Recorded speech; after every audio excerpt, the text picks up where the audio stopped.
네, 시사 토크쇼 시사 적중 5월 15일 방송 우리 강멍수 박사와 함께 진행하겠습니다. 박사님 안녕하십니까? 네, 안녕하세요. 네, 이 시간에는 그 금주에 있었던 정가를 한번 저희가 둘러보죠. 먼저 이제 김태년 민주당 원내대표 그리고 주호영 통합당 원내대표 첫 번째 회동을 네. 어젠가요?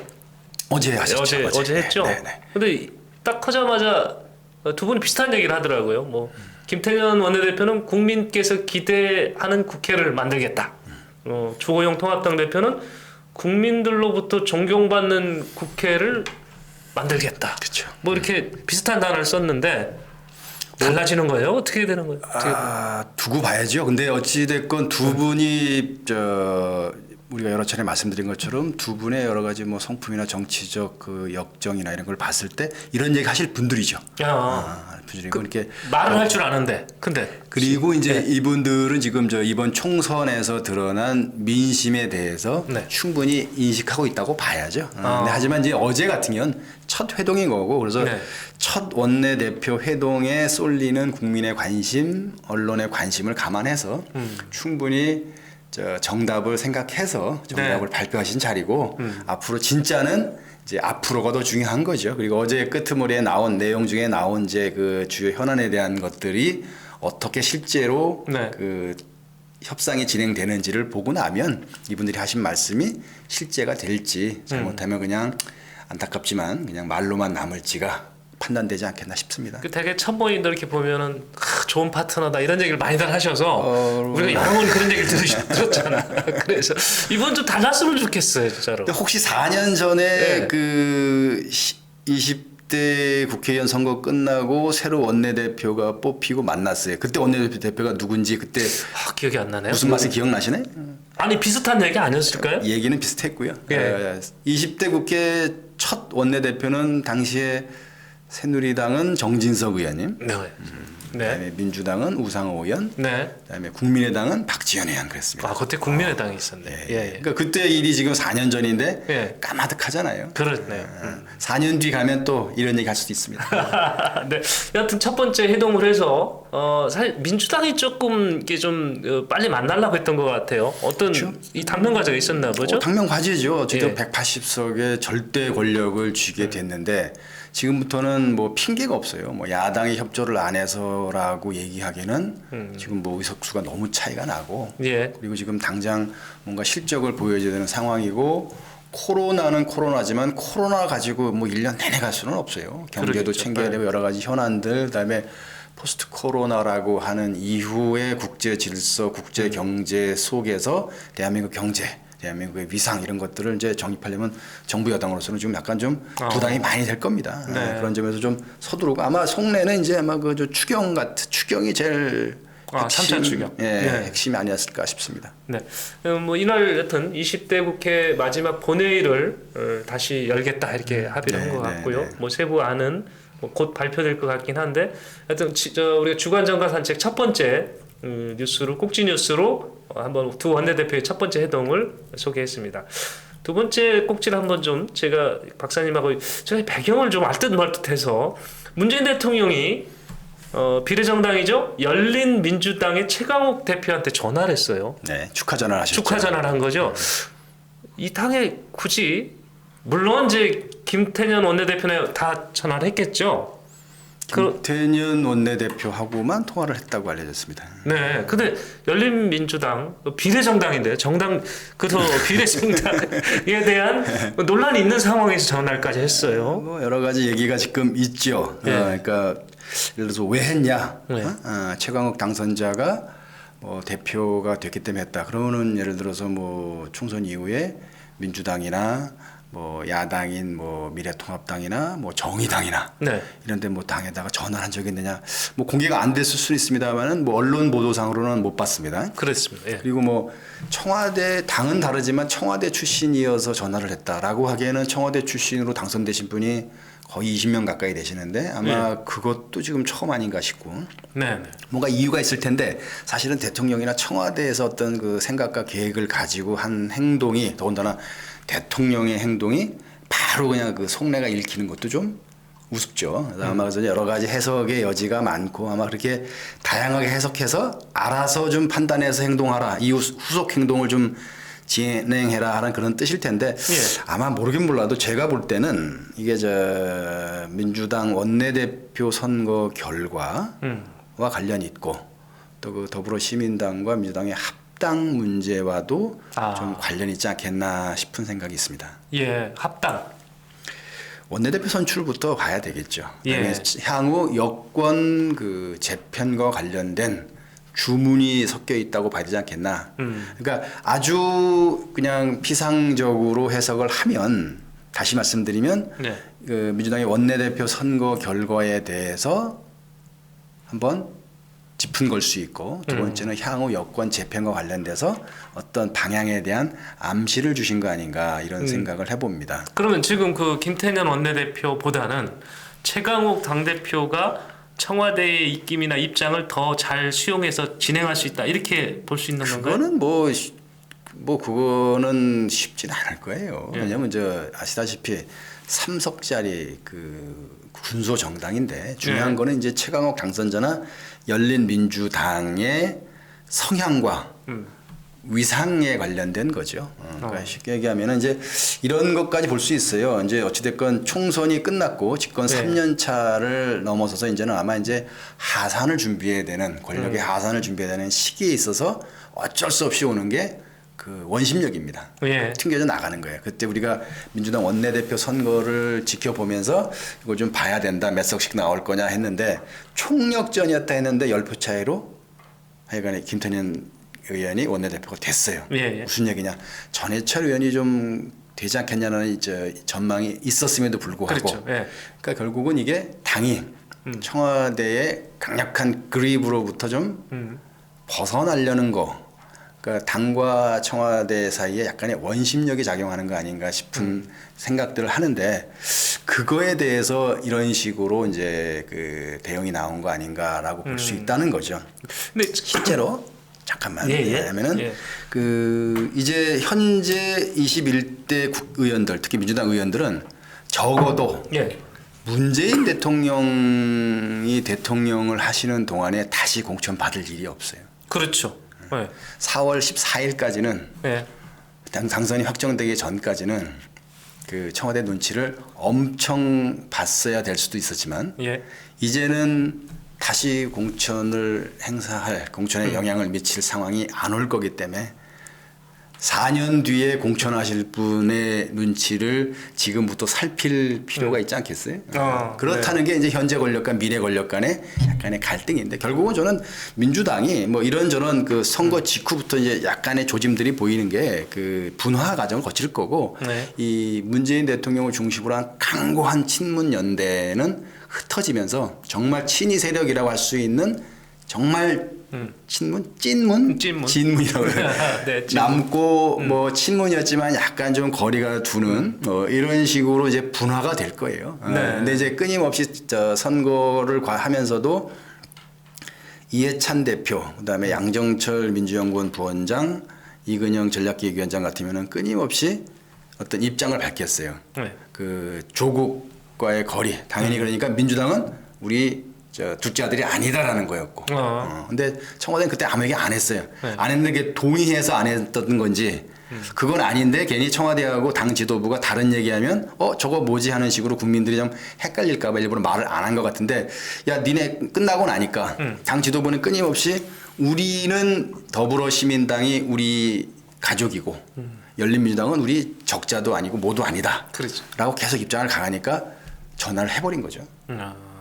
좀 이 다른 거보다 전화를 한번 하신 거잖아. 정말로 해버렸던 표현이 그렇지만 전화하심으로써 이게 무슨 뜻일까? 그러니까.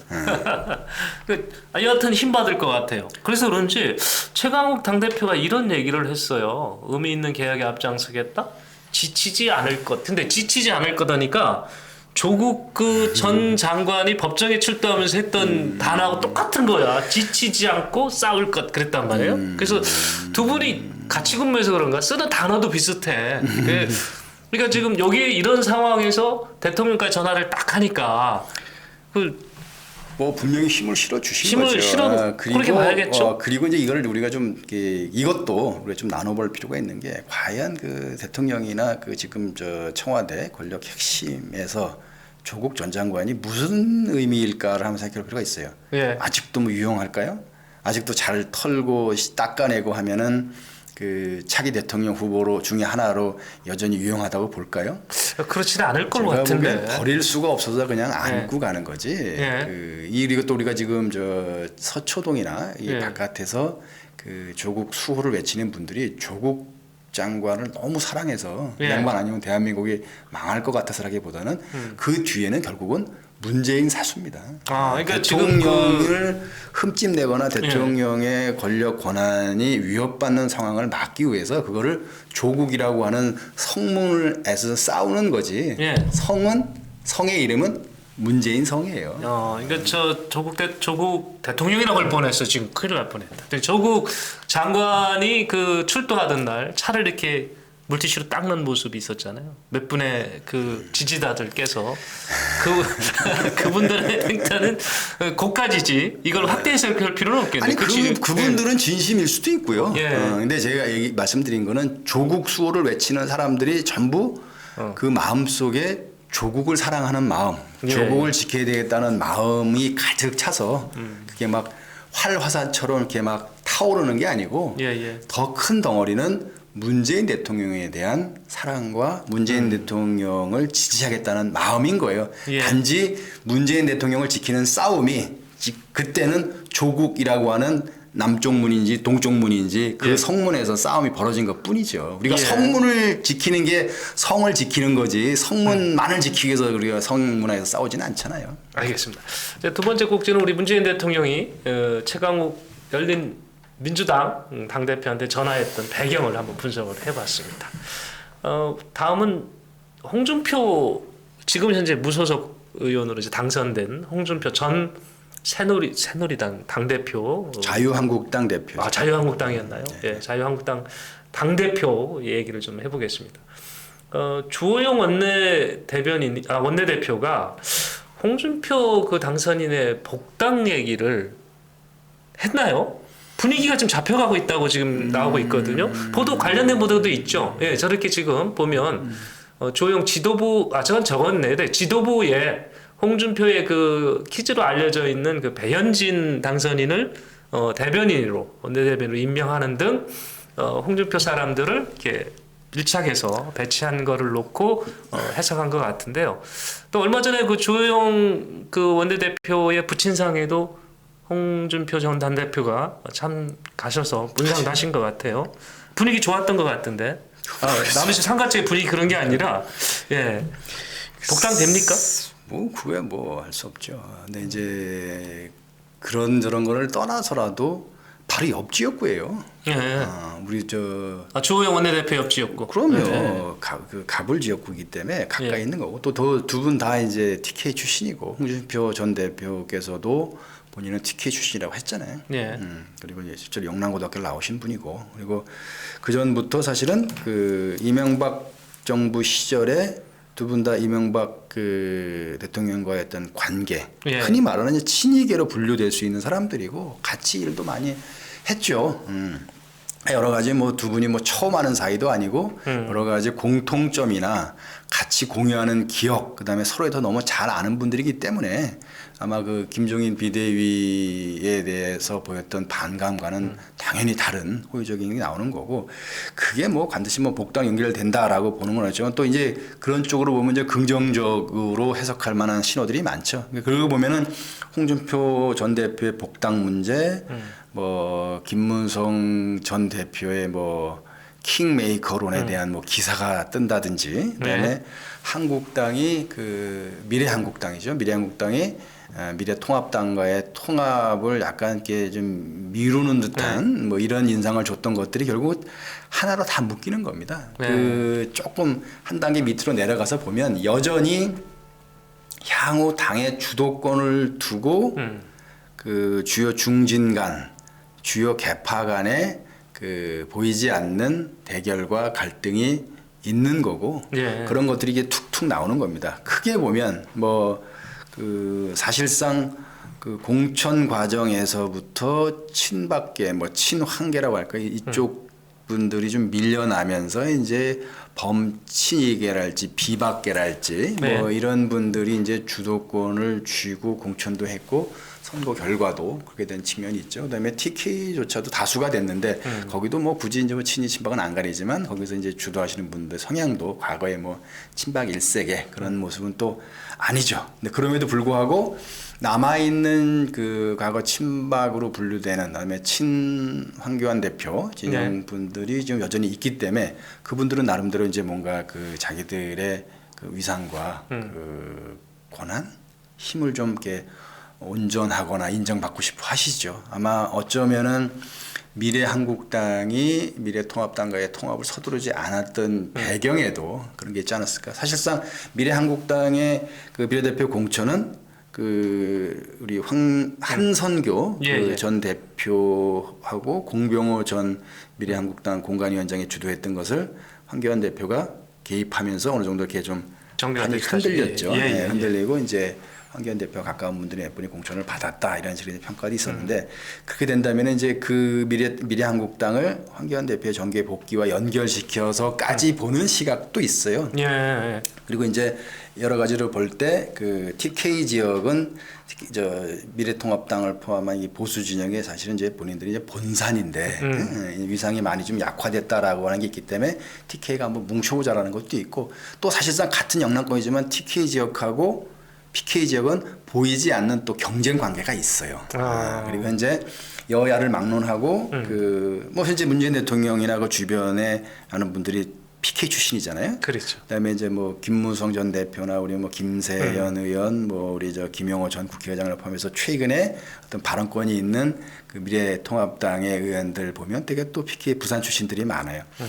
그런 것들이 지금 막 복합적인 겁니다. 그래서 서로 간에 견제와 견제를 주고받으면서 가는 건데 아직은 이게 그냥 이런 식으로 좀 뭐 싹 트는 단계에서 진행되는 거라서 그다음에 또 이게 앞으로 그 진짜 이게 뭐 비대위로 갈지 뭐 저 조기 전당대회로 갈지는 모르지만 그때까지 쭉 이어지는 거라고 보고요. 그래서 결국은 비대위에 대한 초선들의 어떤 토론 이런 것들도 아마 지금 말씀드린 이런 것들과 그 연계돼서 아마 결론이 날 거다. 그래서 이제 사실 지금 볼 때는 김종인 비대위로 갈 거냐 말 거냐 하는 게 하나의 분수령이 될 거고 그 이후의 모습에 따라서 그 미래통합당이 보수 정당이 국민들한테 다시 한번 사랑을 받게 될지 다시 한번 또 한번 실망을 줄지를 좀 그 가르지 않겠나 이렇게 전망이 됩니다. 이게 홍준표 당선인 같은 경우에는 당에 복귀를 하면 지도부로 뭐 당연히 되는 그런 분위기 아니겠습니까? 된다기보다는 지도부가 되고 싶어 하시겠죠. 지도부 되고 싶어 하는 거죠. 그럼 무슨 뭐 그거 안 그냥 뭐 저 당원증 하나 받으려고 들어오겠어요. 그렇죠. 지도부가 됐을 때에 가장 그 걱정하는 게 지금 말씀하신 거 보면 친박과 뭐 친항이 있는지 모르겠지만 친박과 친항 쪽에 있는 분들은 불편하겠어요. 그걸 걱정하는 거 아닌가요? 뭐 사실상 이제는 그 흔적들이 남은 거예요. 그러니까 혼자 하기엔 뭐하니까 그 이전부터 그 같이 정치 활동을 했던 친소 관계에 따라서 모이는데 이 사람들이 과거에는 친박 아니었냐, 뭐 비박 아니었냐, 뭐 친이 아니었냐 이런 식으로 이제 그 언론이나 밖에서 재미삼아 오늘 붙이는 거지. 뭐 그 전처럼 딱 강고한 연대가 있을 것 같지는 않은데 홍준표 대표 전 대표와 관련해서는 뭐 이해관계가 한두 가지가 아닐 거예요. 그래서 꼭 불편해하시는 분이 뭐 한두 명은 아닐 수 있고 또 좋아하는 분도 있을 수 있고. 근데 그거에 대해서 어쨌든 그 이미 의원도 아니신 그 김무성 전 대표가 정계 은퇴를 선언하지도 않고 뭐 킹메이커 얘기도 슬슬 흘리고 뭐 그 이번에 같이 이제 의원직을 그만두시는 의원들과 함께 뭐 사무실을 내겠다라는 얘기는 결국은 또 다른 미래통합당 결국 개파들이 또 다른 차원으로 지금 만들어지고 있다. 그 개파 간의 이합 집산과 갈등 대결이 앞으로 미래통합당의 미래를 많이 좌우할 거다. 이렇게 이런 관점에서 좀 지켜보시자. 알겠습니다. 네, 오늘 그 주간 정가 산책에서 가장 그 하이라이트는 역시 정의연 문제인 것 같아요. 정의연 회계부정 의혹 결국 이제 고발이 막 이어지고 있습니다. 고발이 이어지고 있고 또 그 하나 또 이런 일도 있었습니다. 그 정의연의 그 진상 진상 규명을 요구하는 청와대 게시판에 그런 진정이 있었습니다. 근데 이거를 청와대가 여건이 충족이 됐는데도 어떤 내부 규정을 들어서 비공개로 전환을 했습니다. 이런 상황인데 이런 상황에서 이용사 할머니의 그 입장이 또 나오기도 했어요. 그것도 한번 기사 올려보시죠. 예. 단체 내 적폐가 문제다. 이런 그 이용사 할머니의 의견도 있었고요.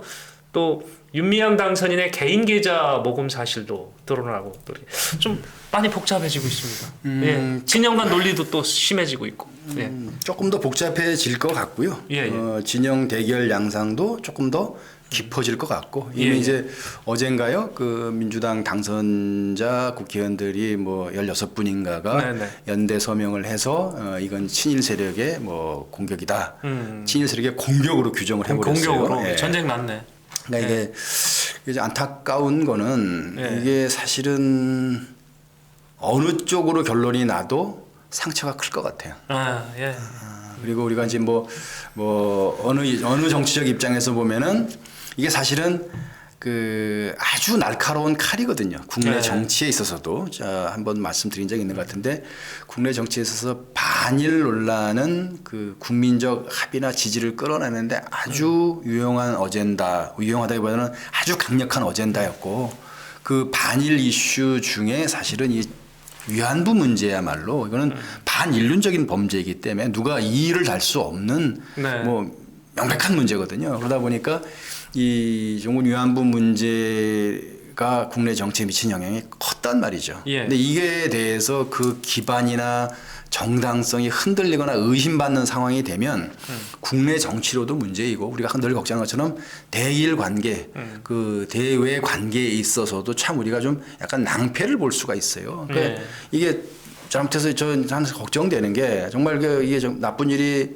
있었는지 없었는지 모르지만 그게 나쁜 일이 있었던 거로 뭐라도 조그맣게라도 확인이 되면 국내 정치적 논란을 넘어서 일본인들이 이거를 얼마나 악용할까 싶은 생각이 드는 거고 우리가 이제 그 대외적으로도 그 반인륜 범죄인 종군 위안부 문제를 국제 문제로 더 부각시키고 그 전쟁 피해 국가로서의 대한민국의 어떤 그 위상이나 어떤 정당성을 입증하는 데서도 좀 장애가 될 수도 있겠다 싶어서 사실은 이런저런 생각하면 좀 걱정이 앞서는 거예요. 그렇게 따지면 그래서 계속해서 저는 이거를 좀 이 정치적인 문제로 확대시키지 말고 그냥 그 본질의 문제 본질에서 좀 정리를 하고 예를 들어서 그 회계 처리의 미숙이라고 설명하든 뭐 이게 뭐 유용이나 횡령이나 뭐 관련 법률에 위반이 됐건 이거에 대해서 뭐 너 죽고 나 죽자 식으로 해가지고 이게 우리의 정치적 승리다라고 얘기해서 끝났을 때 이게 누구의 승리가 되겠냐 이거예요. 그러니까 이게 그 좀 본인들이 충분히 설명을 하고 근데 이게 너무 그 좀 설명 자체가 부실한 데다가 진심이 안 느껴져요. 예컨대 이제 뭐 윤미향 그 전 이사장의 개인 계좌로 뭐 이런저런 별도의 기부금품을 모집했다라는 거에 대해서 현재 이사장이 설명을 했는데 이인 것으로 알고 있습니다. 라고 생각이 됩니다. 아니 그게 무슨 말이에요? 본인 건데도 본인 계좌 다른 사람이죠. 다른. 이전 윤미향 이사장이 한 거에 대해서 예. 현재 이나영 이사장의 해답인데 그 두 분이 이사장직을 주고받은 분이고 또 이게 갑자기 어서 날라오신 분이 아니고 같이 그 활동을 쭉 30년 가까이 해오셨을 텐데 전화 한 통하면 되는 거잖아요. 예, 그렇죠. 나는 그분이 이제 뭐 이사장 되면서 그 단체에 처음 들어오신 게 아니고 쭉 있었으면 그 진행되는 과정은 적어도 그 핵심 활동가들은 알았을 거라 이거예요. 왜 그랬는지. 그렇죠. 근데 그렇게 모호하게 얘기하는 게 어디 있어? 아니면 본인이 기억이 안 나면 전화할 수 있잖아. 이런 얘기들 저 사람들이 시비를 거는데 이게 뭐였었죠? 이거 아니었어요? 내가 확인해 봤더니 이래서 이랬던 겁니다라고 얘기하는 당사자잖아요. 명의는 윤미향 전 이사장이지만 현재 이사장도 당사자 중에 한 명이에요. 그러면 그걸 좀 명확하게 자신 있게 설명해야 되는데 그것으로 보인다라든지 뭐 해석 뭐 정확한 표현은 모르겠지만 약간 좀 제3자인 것 비슷하게 이게 발언하신 것 자체가 그 내용에 대한 신뢰를 좀 불러일으키기엔 좀 부족했어요. 예. 그러니까 제가 지난번에도 잠깐 말씀드렸지만 윤미향 당선자가 이럴 경우에는 선제적 하여튼 선제적으로 본인이 나서서 아니 시민단체가 원하는 공인회계사한테 맡겨서 나는 검사를 맡고 싶다라든지 하면은 더 많은 부분이 의혹이 해소가 될 텐데 지금 또 그렇게까지 적극적인 것 같진 않거든요. 그게 그걸로 끝나지 않을 거를 알기 때문에 그런다라는 해석까지 있으니까. 그러니까 뭔가 네. 지금 이게 밝히거나 공개할 수 없는 사정들을 네. 본인들이 알고 있어 저렇다라고 지금 보는 시각들도 있어요. 네. 그러니까 명확하지 않기 때문에 그런 얘기가 나오겠죠. 그렇죠. 그게 이제 예를 들어 그거를 이제 설명하면 되는 거예요. 이제 최소한 우리가 정말로 그 국민 입장에서 볼 때는 안심할 수 있는 게 정말 뜻만 이런 종군 위안부 문제를 이슈화하고 이 문제의 해결을 위하고 일본의 사죄를 받아내기 위한 그 열정과 그 정의감에만 불타서 회계 처리나 이런 거에 대해서는 사실은 미숙했다. 전문성도 떨어지고 미숙해서 잘 못했다. 이건 이만했던 건데 이렇게 된 거 설명해서 끝나면 제일 좋겠어요. 근데 그게 아니고 정말 그 할머니들을 앞세워서 그 성금을 받고 기부금을 받아서 결국은 그 할머니들에게 실제로 별로 관계 없이 그 활동과 관련된 거지만 그 활동가들이 그 상당한 비용을 썼다라든지 혹시라도 거기서 개인적으로 유용하거나 횡령하게 나온다든지 하면 이건 치명적이거든요. 그러겠죠. 그래서 그 상황을 어디까지 갈 거냐는 거고 아마 청와대에서 그거를 내린 것도 그런 이 국내 정치의 파급 효과 그다음에 대일본 관계 더군다나 지금 뭐 일본과의 2015년 그 한일 위안부 해결에 관한 협약이 뭐 이 정부 들어서면서 파기되고 하면서 지금 그것 때문에 현재까지의 그 한일 관계가 굉장히 긴장과 갈등 국면이 이어지는 거잖아요. 현재까지도. 그러면 이게 지난 몇 년간의 한일 간의 긴장과 갈등 대립 양상의 어떻게 보면 시작이었던 문제에 있어서 어떤 도덕적, 정치적 정당성이 의심받는 상황이 되면 이게 사실은 청와대 입장에서 굉장히 부담스럽고 이 단체가 문제가 아니고 우리 국민 전체로도 굉장히 좀 힘든 상황이 될 겁니다. 그래서 정말로 저는 그런 일이 없었기를 바라고 정말 회계 처리 미숙으로 이 문제가 끝났으면 좋겠어요. 근데 점점 진행되는 게 그건 아닌 것 같다는 생각. 그 강 박사께서 여러 가지를 걱정하시기 때문에 이제 회계 처리 미숙으로 정리가 됐으면 하는 이제 바람을 얘기를 하셨지만 그렇지만 하여튼 많은 시민단체들이 고발을 했단 말이에요. 그렇죠. 그래서 검찰이 수사를 안 할 수는 없을 거 아니에요. 안 할 수 없겠죠. 조국 그 상황, 그 엄중한 상황에서도 검찰은 나섰단 말이에요. 그것이 정치 검찰이라는 소리를 안 들을 수 있는 방법이 나중에는 되기 때문에 했을 건데 결국 이것도 하겠죠. 안 하면 안 되지 않을 수가 없죠. 안 할 수가 없겠죠. 그 부분에들 많이 왜냐하면 청와대에서 게시판을 내렸기 때문에 궁금해하실 것 같아서 우리가 좀 진단해봤습니다.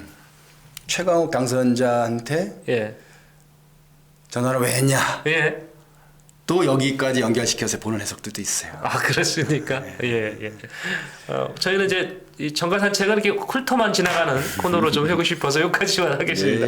한 주간 이렇게 정리를 좀 해봤고요. 코로나 문제, 이 사실은 이제 코로나 문제도 이게 사실은 지금 뭐 점점 확산이 되는 거고 뭐 일반적인 얘기야 뭐 여러 매체나 그 코너를 통해서 하실 테니까 그런 얘기는 뭐 반복할 필요는 없을 것 같은데, 그러니까 전문가들 얘기는 이런 거죠. 사실은 우리가 지금 이태원이나 홍대 앞에서 이 코로나 재확산이 시작됐기 때문에 거기에 있던 사람들에 대한 비난과 공격도 많고 뭐 거기가 온상이다라고 이제 생각하는 경향이 있는데, 이건 사실은 그 전부터 우리 전문가들이 얘기했던 지역사회 감염의 첫 스타트인 거예요. 첫 사례에 불과할 수도 있어요.